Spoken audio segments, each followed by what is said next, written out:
ଜାରଗି ସାହିରେ ଗୁଣିଗାରେଡ଼ି ସନ୍ଦେହରେ ହତ୍ୟା ମାମଲା 5 ଅଭିଯୁକ୍ତ ଗିରଫ। ଯାଜପୁର ଜିଲ୍ଲା କାଳିଆପାଣି ଥାନା ଅନ୍ତର୍ଗତ କଅଁସ ପଞ୍ଚାୟତର ଡମଶାଳା ନାଳକୂଳ ଜାରଗି ସାହିରେ ବୃଦ୍ଧ ସାଲୁକୁ ହାଁସଦାଙ୍କୁ ନିଜ ଘର ଅଗଣାରେ ଠେଙ୍ଗାରେ ପିଟି ପିଟି ହତ୍ୟା କରାଯାଇଥିଲା। ଅଭିଯୁକ୍ତମାନେ ସାଲୁକଙ୍କୁ ମୁମୂର୍ଷୁ ଅବସ୍ଥାରେ 1 କିଲୋମିଟର ପର୍ଯ୍ୟନ୍ତ ଘୋଷାରି ନେଇ ଗାଁ ମୁଣ୍ଡ ଆଡ଼ିବନ୍ଧ ପାଖ ଜଙ୍ଗଲର ପାହାଡ଼ି ଖୋଲରେ ଫିଙ୍ଗି ଦେଇଥିଲେ। ସେଠାରେ ତାଙ୍କର ମୃତ୍ୟୁ ହୋଇଥିବା କୁହାଯାଇଛି। ଆକ୍ରମଣ ପୂର୍ବାନୁମାନ କରି ଖସି ପଳାଉଥିବା ମୃତକଙ୍କ ପତ୍ନୀ ଶ୍ରୀମତୀଙ୍କୁ ଅଭିଯୁକ୍ତମାନେ ଏକ ଧାରୁଆ ବ୍ଲେଡରେ ଆକ୍ରମଣ କରିଥିଲେ। ତେବେ ସେହି ଦିନ ଏହି ଅମାନୁଷିକ କାଣ୍ଡ ପ୍ରତ୍ୟକ୍ଷଦର୍ଶୀ ମୃତକଙ୍କ ପୁଅ ମଙ୍ଗଲ ସେହି ଦିନଠାରୁ ନିଖୋଜ ଥିବାରୁ ତାଙ୍କ ପରିବାର ଏବେ ବି ଶଙ୍କାଗ୍ରସ୍ତ ଥିବା ଅଭିଯୋଗ ହୋଇଛି।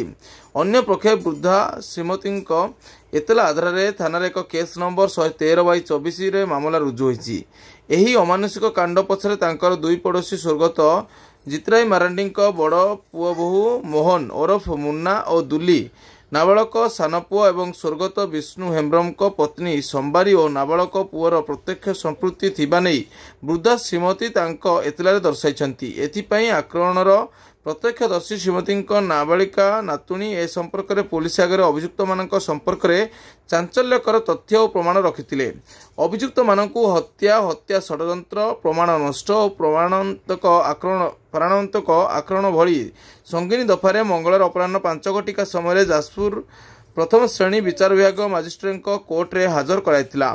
ଜାମିନ ନାମଞ୍ଜୁର ପରେ 3 ସାବାଳକ ଅଭିଯୁକ୍ତଙ୍କୁ ବିଚାର ବିଭାଗୀୟ ହାଜତ ପଠାଇଛି। ସେହିପରି 2 ନାବାଳକ ଅଭିଯୁକ୍ତଙ୍କୁ ଯାଜପୁର ଜିଲ୍ଲା ଜୁଭେନାଇଲ ଜଷ୍ଟିସ ବୋର୍ଡରେ ହାଜର କରାଯାଇଥିବା ବିଭାଗୀୟ ସୂଚନା ମିଳିଛି।